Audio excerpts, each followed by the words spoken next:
आप सभी का स्वागत है आपके अपने YouTube channel Shri Ram classes में। और इस वीडियो में हम देखने वाले हैं कलाम अकेडमी की ओर से जो प्री रीड 3.0 का आयोजन 10 जुलाई 2022 को कोटा और उदयपुर में हुआ था पेपर, उसके आंसर की आपके सामने है। और ये पेपर है आपका 10 जुलाई 2022 का जो पेपर हुआ था, जो 2 जिलों में बाकी रह गया था, कोटा और उदयपुर में। इन दोनों जिलों में जो पेपर हुआ था उसके आंसर की आपके लिए है, जिसमें हम साइकोलॉजी के 30 प्रश्नों की चर्चा करेंगे और वही उत्तर बताए जाएंगे जो कि आपके कलाम अकेडमी की ओर से माने गए हैं। तो पहला प्रश्न है आपका इसमें बाल विकास का, अधिगम की विशेषता से आप सहमत नहीं हैं। पहला ऑप्शन है अधिगम अनुभव व प्रशिक्षण के माध्यम से व्यवहार में परिवर्तन है, यह तो सही है। अधिगम व्यवहार अर्जन की प्रगति की प्रक्रिया, ये भी सही है। अधिगम व्यवहार के परिणाम स्वरूप व्यवहार में कोई परिवर्तन है, तो ये भी सही है। लेकिन बिना किसी उद्देश्य के भी अधिगम प्रक्रिया संपन्न हो सकती है, तो ये गलत हो जाएगा, ये सत्य नहीं है। बाकी तीनों इसमें सत्य हैं। तो अपना उत्तर हो जाएगा इसका ऑप्शन नंबर डी। प्रश्न संख्या 2, समस्यात्मक परिस्थिति को समग्र में समझा जाता है और तुरंत ही हल स्पष्ट रूप से पूर्व दृष्टि से मन में आ जाता है। यह कथन किसकी विशेषता है? सूझ द्वारा सीखने की, प्रयास और भूल द्वारा सीखने की, अनुकरण द्वारा सीखने की और संबंधीकरण के द्वारा सीखने की। करेक्ट आंसर होगा इसका पहला ऑप्शन, सूझ द्वारा सीखने की। प्रश्न संख्या 3, तीसरा प्रश्न आपके इसमें कि अधिगम में सहायक मनोवैज्ञानिक कारक नहीं है। पहला ऑप्शन है सुगमता, विभेदीकरण, विभिन्न क्रियाओं का संगठन और चौथा इसमें व्यक्ति की आयु। तो इनमें से कौन सा अधिगम की सहायक मनोवैज्ञानिक कारक नहीं है? तो डी वाला ऑप्शन सही है। इसमें व्यक्ति की आयु, ये इसमें सहायक मनोवैज्ञानिक कारक नहीं है। चौथा प्रश्न है निम्नलिखित में से कौन सी विशेषता से आप सहमत है कि प्राचीन अनुबंधन की न होकर मुख्य रूप से नैमित्तिक अनुबंधन की है? पहला ऑप्शन इसमें यह अपने आप में एक निष्क्रिय प्रतिक्रिया है, इसके अनुसार अधिगम समीपता के आधार पर होता है और इसके अनुसार अधिगम मूल रूप से साहचर्य पुनर्बलन पर आधारित होता है और इस सिद्धांत की मान्यता के अनुसार व्यवहार सहज प्रक्रिया में होता है। तो इसका जो सही उत्तर है ऑप्शन नंबर सी, इसका जो बिल्कुल सही उत्तर है। ये नैमित्तिक अनुबंधन की अभिक्रिया है, ये कि नैमित्तिक अनुबंधन के अनुसार अधिगम मूल रूप से साहचर्य पुनर्बलन पर आधारित होता है। इसका सही उत्तर हो जाएगा सी वाला ऑप्शन। और फिर आपके प्रश्न संख्या 5, पांचवा प्रश्न है किसी दिन एक प्रसिद्ध चित्रकार बनने की कल्पना करता हूँ, ऐसा करके मैं निम्नलिखित में से किस प्रकार का चिंतन कर रहा हूँ? तो अपसारी चिंतन है, भविष्य लक्ष्य चिंतन है, सृजनात्मक चिंतन है या फिर आपका स्वलीन चिंतन है। तो एक दिन एक प्रसिद्ध चित्रकार बनने की कल्पना जो करना है वो स्वलीन चिंतन के अंतर्गत आता है। डी वाला ऑप्शन इसमें बिल्कुल करेक्ट है। छठा प्रश्न है रोर्शे सही डब्बा परीक्षण का जो कार्ड है इसके बारे में कौन सा सही है? तो 5 श्वेत श्याम और 5 रंगीन कार्ड होते हैं, 2 रंगीन कार्ड और 8 श्वेत श्याम होते हैं, 3 रंगीन और 7 श्वेत श्याम और 7 रंगीन और 3 श्वेत श्याम। इसका जो सही उत्तर है वो हो जाएगा 5+5 वाला है, यानी कि 5 तो ब्लैक एंड वाइट होते हैं और 5 इसमें कलरफुल होते हैं। तो सही उत्तर हो जाएगा इसका पहला ऑप्शन, ये रोर्शे का इंक ब्लॉक टेस्ट है। सातवां प्रश्न है निम्नलिखित में से कौन सा बहुबुद्धि का भाग नहीं है? तो शारीरिक गति बोधात्मक परीक्षण, तार्किक चिंतन, तार्किक गणितीय विश्लेषण और स्थानिक निरूपण। इनमें से जो बहुबुद्धि का भाग नहीं है वो आपका ऑप्शन नंबर बी है, तार्किक चिंतन। ये आपकी बहुबुद्धि सिद्धांत का अंतर्गत जो बुद्धि के प्रकार हैं उनमें नहीं आता है, बाकी तीनों ये जो बहुबुद्धि के प्रकार हैं। अच्छा, आपको कमेंट करना है कि ये बहुबुद्धि का सिद्धांत किसके द्वारा दिया गया था। सिलेबस में इसको अलग से मेंशन कर रखा है बहुबुद्धि, तो उनका नाम मुझे आपको कमेंट बॉक्स में लिखना है कि जो बहुबुद्धि का सिद्धांत है वह किसके द्वारा दिया गया है। नेक्स्ट क्वेश्चन है 8वां प्रश्न, एरिक्सन के द्वारा बताई गई 8 मनोसामाजिक विकास की दशाओं में प्रथम अवस्था कौन सी है? विश्वास बनाम अविश्वास, पहल बनाम अपराध, श्रमशीलता बनाम न्यूनता, स्वायत्ता बनाम शर्म। तो एरिक्सन ने टोटल 8 मनोसामाजिक विकास की अवस्थाएं बताई है। इनमें से जो प्रथम है वो आपकी विश्वास बनाम अविश्वास है।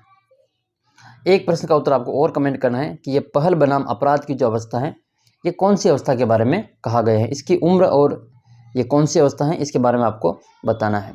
प्रश्न संख्या 9, नवा प्रश्न है कि कोहलबर्ग के नैतिक विकास के बारे में कौन सी कथन के अलावा अन्य सभी सत्य हैं? पहला ऑप्शन है नैतिकता के उच्चतम स्तर पर पहुंचना मुश्किल है और कुछ ही लोग इसे प्राप्त करते हैं। नैतिक विकास के समय के साथ अनुमानित निश्चित तरीके से होता है। नैतिक विकास अलग चरणों में होता है और सामाजिक स्वीकार्य कार्रवाई पर ध्यान केंद्रण मनुष्य जाति का उच्चतम स्तर है। तो इनमें से कौन सा है जो एक असत्य है वो बताना है। तो इसका जो डी वाला ऑप्शन है वो गलत है, बाकी तीनों इसमें सही हैं। तो अपना इसका उत्तर हो जाएगा ऑप्शन नंबर डी। अगला प्रश्न है, अच्छा एक प्रश्न का उत्तर आपको और कमेंट करना है कि सबसे पहले नैतिक विकास के बारे में चर्चा किसने की थी? कोहलबर्ग, वाइगोत्स्की, इन दोनों में से जो नैतिक विकास है इसके ऊपर सबसे पहले चर्चा किसने की थी? इसका उत्तर आपको कमेंट करना है।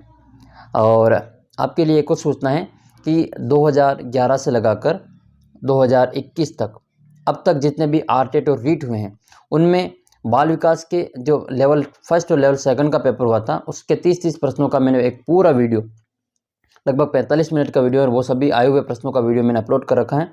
लिंक आपको नीचे डिस्क्रिप्शन बॉक्स में मिल जाएगा, वहाँ वो वीडियो ज़रूर देखें, आपको काफ़ी हेल्प मिलेगी। इसके अलावा 2011 से लगाकर 2021 तक हिंदी की शिक्षण वीडियो के जितने भी प्रश्न अब तक पूछे गए हैं उन सभी का 1 घंटे का वीडियो है। केवल परीक्षा से पहले आप एक बार वो ज़रूर देखें, आपके 10+ प्रश्न आपके शिक्षण वीडियो के आराम से सही हो जाएंगे। तो आप वो वीडियो भी ज़रूर देखें। इन दोनों वीडियो का जो लिंक है मैं आपको इस वीडियो के डिस्क्रिप्शन बॉक्स में दे दूंगा।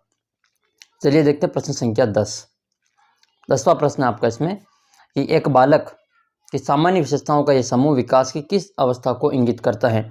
ऑप्शन है कि विद्यालय की पूर्व अवस्था है, ये अनुकरण करने की अवस्था है और खिलौनों की आयु है। तो ये किसकी अवस्था मानी गई है?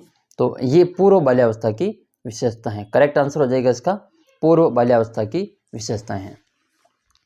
नेक्स्ट क्वेश्चन आपका इसमें प्रश्न संख्या 11वां प्रश्न आपका इसमें कि निम्नलिखित में से विकास का कौन सा सिद्धांत नहीं है? तो पहला ऑप्शन है विकास सार्वभौमिक है, सांस्कृतिक संदर्भों से अप्रभावित रहता है, विकास जीवन पर्यंत होता है, विकास परिवर्तन है और विकास आनुवंशिक और पर्यावरण दोनों द्वारा प्रभावित होता है। इनमें से आपको कौन सा सिद्धांत नहीं है वो बताना है। इसका पहला ऑप्शन है वो इसमें सिद्धांत नहीं है कि विकास सार्वभौमिक है और सांस्कृतिक संदर्भ में अप्रभावित रहता है, तो ये तो प्रभावित तो करता है। तो आपका पहला ऑप्शन इसमें सही है। 12वां प्रश्न है कि 3 पर्वतमालाओं का टास्क जीन पियाजे ने किस के अध्ययन के लिए उपयोग किया था? केंद्रण के लिए यानी कि सेंट्रेशन के लिए, और संरक्षण कंजर्वेशन के लिए, और अहम केंद्रवाद यानी कि इकोसेंट्रिसिज्म, और विलोमता यानी कि रिवर्सिबिलिटी। तो किसके लिए जो 3 पर्वत वाला जो काम किया था जीन पियाजे ने? तो इसका जो सही उत्तर है वो हो जाएगा आपका इसमें अहम केंद्रवाद। जो इकोसेंट्रिसिज्म है इसके अध्ययन के लिए इन्होंने 3 पर्वत वाला प्रयोग किया था। अच्छा एक प्रयोग और किया था इन्होंने पेंडुलम वाला। तो पेंडुलम वाला प्रयोग किसके लिए किया था? इसका उत्तर आपको कमेंट करना है। 13वां प्रश्न है आपका इसमें कि एनसीएफ 2005 मुख्यतः चर्चा करता है तो व्यवस्थागत सुधार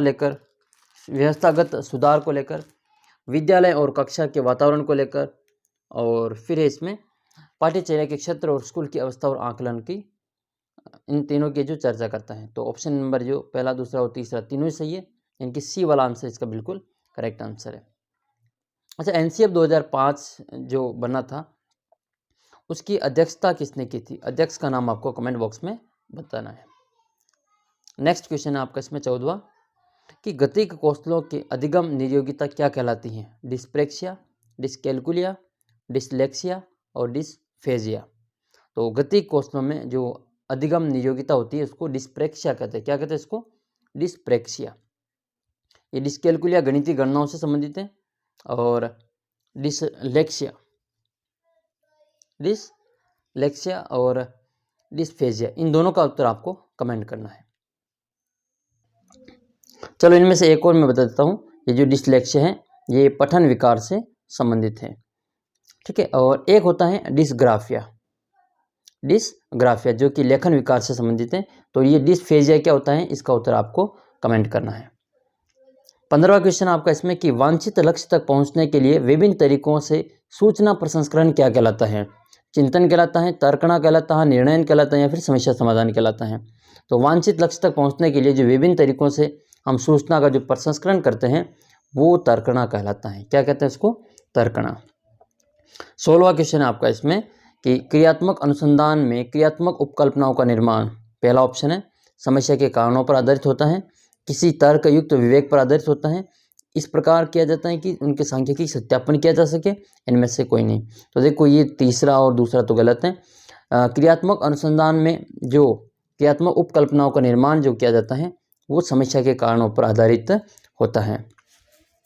अच्छा, क्रियात्मक अनुसंधान पर सबसे पहले जो शब्द है क्रियात्मक अनुसंधान, इसका प्रयोग सबसे पहले किसने किया था? इसका उत्तर आपको कमेंट करना है। प्रश्न संख्या 17 नंबर प्रश्न है कि शिक्षा के अधिकार अधिनियम 2009 के किस धारा में अध्यापक के दायित्वों का उल्लेख मिलता है? धारा 21 है, धारा 24 है, धारा 30 है और धारा 31 है। तो इसका जो सही उत्तर है वो अध्यापक के दायित्वों का जो उल्लेख मिलता है वो धारा 24 में मिलता है। किस में मिलता है? धारा 24 में मिलता है। और जो धारा 21 है इसमें एसएमसी के गठन से संबंधित प्रावधान किया गया है। एसएमसी से ये स्कूल मैनेजमेंट कमेटी, तो ये इससे संबंधित है जो धारा 21 है। बाकी शिक्षकों का जो दायित्व है वो धारा 24 में मिलता है। एक प्रश्न का उत्तर आपको कमेंट करना है कि जो एसएमसी की जो बैठक होती है वह बैठक कब होती है? अगर आपने पढ़ा है एसएमसी के बारे में तो इसका उत्तर कमेंट बॉक्स में ज़रूर बताना। 18 नंबर प्रश्न है कि कौन सा अभिप्रेरक जैविक नहीं है? कौन सा अभिप्रेरक जैविक नहीं है? तो इसमें से भूख, प्यास, विश्राम और पुरस्कार। तो जैविक अभिप्रेरक नहीं है तो ये आपका पुरस्कार जो है वो आपका जैविक अभिप्रेरक नहीं है। 19वां क्वेश्चन है वंचित समूह के विद्यार्थियों का सामान्य विद्यार्थियों के साथ साथ पढ़ाना, इसका अभिप्राय क्या है? तो वो विषय शिक्षा है, एकीकृत शिक्षा है, अपवर्जन शिक्षा है या फिर समावेशी शिक्षा है? इसका जो बिल्कुल सही उत्तर वो हो जाएगा आपका समावेशी शिक्षा, इंक्लूसिव एजुकेशन। 20 नंबर प्रश्न है वंशक्रम के बीजकोश की निरंतरता के नियम का प्रतिपादन किसने किया? ये निरंतरता के नियम की बात कर रहा है तो Weizmann, Lamarck, Mendel, Charles Darwin. तो निरंतरता का जो सिद्धांत है, वंशक्रम के बीजकोश की निरंतरता का जो सिद्धांत है वो विजमैन के द्वारा दिया गया है। बीजकोश से विजमैन ऐसे याद कर रखा है इसको। और एक और नियम दिया था वंशक्रम के बीजकोश का, अनिरंतरता का सिद्धांत। ये अनिरंतरता का जो सिद्धांत है वो किसने दिया था? इसका उत्तर आपको बताना है। अनिरंतरता का सिद्धांत किसने दिया? नेक्स्ट क्वेश्चन है, अच्छा एक प्रश्न और है इसमें से कि इन चारों में से, ये विजमैन है, लेमार्क हैं, मेंडल हैं और चार्ल्स डार्विन हैं, इनमें से आनुवंशिकी का जनक किसे कहा जाता है? आनुवंशिकी का जनक किसको कहा जाता है? कमेंट करना। देखो जो प्रश्न आपको पूछे जा रहे हैं इनका उत्तर आप कमेंट करेंगे तो वो प्रश्न आपके भविष्य में कभी गलत नहीं होंगे। असुमेलित का चयन करना है। हिपोक्रेट्स, सेंग्वाइन, क्रेस्मर, एस्थेटिक, स्प्रेंजर का है इसमें आपके थियोरिटिकल और कैनन का है आपका थायराइड। तो इनमें से आपको असुमेलित का चयन करना है। तो ये क्रेस्मर वाला जो है एस्थेटिक, ये गलत है, बाकी तीनों इसमें सही सुमेलित हैं। 22 नंबर प्रश्न है व्यक्तित्व मापन की आत्म प्रतिवेदन तकनीक के संदर्भ में कौन सा असत्य है? पहला ऑप्शन है कि यह तकनीक उचित रूप में संरचित होती है और बी ऑप्शन इसके अंतर्गत परियोज्य अपनी भावनाओं का वस्तुनिष्ठ प्रतिवेदन देते हैं और तीसरा है इसके अंतर्गत व्यक्तित्व का गुणात्मक विश्लेषण होता है और इसमें अनुक्रिया को इसके मूल रूप में स्वीकार किया जाता है।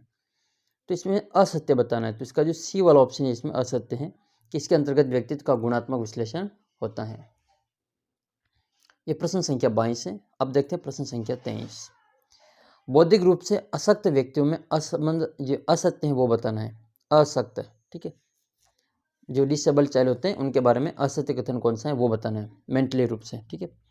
तो पहला इसमें कि ऐसे व्यक्तियों का बुद्धि लब्धि सामान्यतः 70 से कम होता है, ये तो सही है। ऐसे व्यक्तियों को अनुकूलित व्यवहार में न्यूनता पाई जाती है, ये भी सही है। यह अशक्तता सामान्यतः 18 वर्ष की आयु के पश्चात दिखाई देती है और ऐसे बच्चों की शैक्षणिक उपलब्धि न्यूनता पाई जाती है। तो देखो न्यूनता भी पाई जाती है, 70 से कम भी होता है अनुकूलित व्यवहार में न्यूनता भी पाई जाती है, लेकिन ये 18 वर्ष के बाद ही दिखाई देता है, ये इसमें असत्य है। तो सी वाला उत्तर इसमें सही हो जाएगा। प्रश्न संख्या 24वां प्रश्न है आपके कि एक प्रतिभाशाली बालक में दृष्टिगत होती है अंतर्भूत अभिप्रेरणाओं एवं आत्मसम्मान का उच्च स्तर, सूचना प्रक्रमण की उच्च गति, सामान्यीकरण और विभेदीकरण की योग्यता और उपरोक्त सभी। तो करेक्ट आंसर हो जाएगा आपका इसमें उपरोक्त सभी। प्रश्न संख्या 25 व्यक्तिगत भिन्नता को आधार मानकर अध्ययन करवाने वाले अध्यापक के लिए निम्नलिखित में से क्या अपेक्षित नहीं है। यह प्रश्न 2018 में पूछा था, वही प्रश्न है। तो कक्षा को सीमित आकार में रखें, छात्रों को रुचि के अनुसार गृह कार्य दें, बच्चों को स्वाध्याय के लिए छोड़ दें और बच्चे उनके अभिभावक से संवाद करें। तो बच्चों को स्वाध्याय के लिए छोड़ देना ये एक अध्यापक से आशा नहीं रखी जा सकती है। तो ये उत्तर हो जाएगा इसका सी वाला ऑप्शन। 26 नंबर प्रश्न है कि किसने बुद्धि को संबंधों को देखने और सहसंबंधों को उत्पन्न करने की जो योग्यता के रूप में इसको परिभाषित किया है। तो ऑप्शन इसमें बिने, स्पीयरमैन, टर्मन और थ्रस्टन के द्वारा दिया गया था ये संबंधों को देखने और सहसंबंधों को उत्पन्न करने की योग्यता थ्रस्टन के द्वारा। और ये बहुकारक सिद्धांत जो दिया गया था, समूह कारक सिद्धांत, बहुकारक नहीं समूह कारक सिद्धांत, ये थ्रस्टन के द्वारा दिया गया था, लेकिन बहुकारक जो सिद्धांत वो थानराई के द्वारा दिया गया था। अब आपको कमेंट करना है कि जो बुद्धि परीक्षण का जो जन्मदाता है वो किसको कहा जाता है। नेक्स्ट क्वेश्चन है 27 नंबर, निम्नलिखित में से कौन सा बुद्धि का अवाचिक परीक्षण नहीं है, अवाचिक नहीं है वो बताना है। आर्मी अल्फा टेस्ट, बुलबुलिया टेस्ट, आकार फलक टेस्ट और केटल संस्कृति मुक्त परीक्षण। तो इसका जो सही उत्तर है वो हो जाएगा आपका option number A, army alpha test. ठीक है, आर्मी अल्फा टेस्ट ये इसका जो बिल्कुल सही उत्तर, ये अवाचिक परीक्षण नहीं है, बाकी तीनों ये जो अवाचिक परीक्षण है। अच्छा, केटल का जो संस्कृति मुक्त परीक्षण है, ठीक है, तो कितने कारक से संबंधित है जो केटल ने अपना प्रयोग किया था, संख्या आपको बतानी है। 28 नंबर क्वेश्चन है। इस प्रश्न से पहले मैं आपको वापस सूचना दे देता हूँ कि 2011 से लगाकर 2021 तक जितने भी आरटेट और रीट के एग्जाम हुए हैं उनमें हिंदी शिक्षण वीडियो के जितने भी प्रश्न पूछे गए थे, चाहे वो लेवल फर्स्ट या लेवल सेकंड, भाषा फर्स्ट या भाषा सेकंड, इन सभी का मैंने पूरा 1 घंटे का वीडियो बना रखा है और लिंक आपको नीचे डिस्क्रिप्शन बॉक्स में दे दिया जाएगा, वहाँ से आप वीडियो ज़रूर देखें। आपकी जो पात्रता क्लियर करने में काफ़ी हद तक जो आपको हेल्प मिलेगी। इसके साथ ही 2011 से लगाकर 2021 तक बाल विकास के जितने भी प्रश्न पूछे गए हैं उन सभी का भी एक वीडियो है, आप वो भी ज़रूर देखें, उसका भी लिंक आपको नीचे डिस्क्रिप्शन बॉक्स में मिल जाएगा। अब देखते हैं प्रश्न संख्या 28, अंक प्रदान करने की औपचारिक प्रक्रिया क्या कहलाती है। ये मूल्यांकन है, आकलन है, मापन है या नैदानिक परीक्षण है। तो देखो इसमें अंक प्रदान कर रहे हैं केवल, तो औपचारिक प्रक्रिया है, इसको मापन कहा जाता है। क्या कहते हैं इसको? मापन। 29 नंबर प्रश्न है कि ब्लूम के शैक्षणिक उद्देश्यों के वर्गीकरण में कौन सा बढ़ते क्रम में सही दर्शाता है। याद करना, समझना, अनुप्रयोग करना और विश्लेषण करना, अनुप्रयोग, विश्लेषण, समझना, याद करना, समझना, अनुप्रयोग, याद करना, विश्लेषण, विश्लेषण, याद करना, अनुप्रयोग और समझना। तो इनमें से जो सही क्रम दे रखा है वो आपका पहला हो जाएगा।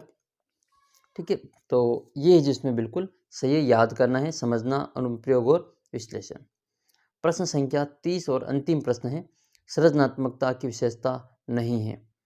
तो सृजनात्मकता एक उत्पाद है, सृजनात्मकता एक प्रक्रिया है, सृजनात्मकता एक क्षमता है, सृजनात्मकता में दृढ़ता पाई जाती है। ये दृढ़ता वाला जिसमें गलत है, बाकी उत्पाद भी हैं, प्रक्रिया भी है और क्षमता भी है। सही उत्तर हो जाएगा इसका ऑप्शन नंबर डी। आपके 30 में से कितने प्रश्न सही हुए कमेंट करके ज़रूर बताना। और इसके अगले वीडियो में हम हिंदी के इसी पेपर के हिंदी के जो प्रश्न पूछे गए थे ये सभी के प्रश्न, ये भाषा फर्स्ट हिंदी और भाषा फर्स्ट संस्कृत, सेकंड हिंदी और इसके अलावा गणित विज्ञान के जो प्रश्न पूछे गए थे उन सभी की चर्चा भी अगले वीडियो में हम करेंगे। तो आप चैनल को सब्सक्राइब जरूर करके रख लें और बाकी और भी आपके मन में कोई प्रश्न हो तो आप कमेंट बॉक्स में ज़रूर डालें। मिलते हैं अगले वीडियो में एक नए वीडियो के साथ, यानी कि हिंदी की जो ये पेपर है आपका 30 प्रश्न हिंदी के, इसमें हम देखेंगे। तो आप चैनल को सब्सक्राइब कर लेना और इस वीडियो को अधिक से अधिक अपने बाकी मित्रों के साथ भी शेयर जरूर करना। जल्दी मिलेंगे आपको अगले वीडियो में, तब तक जय हिंद, जय भारत।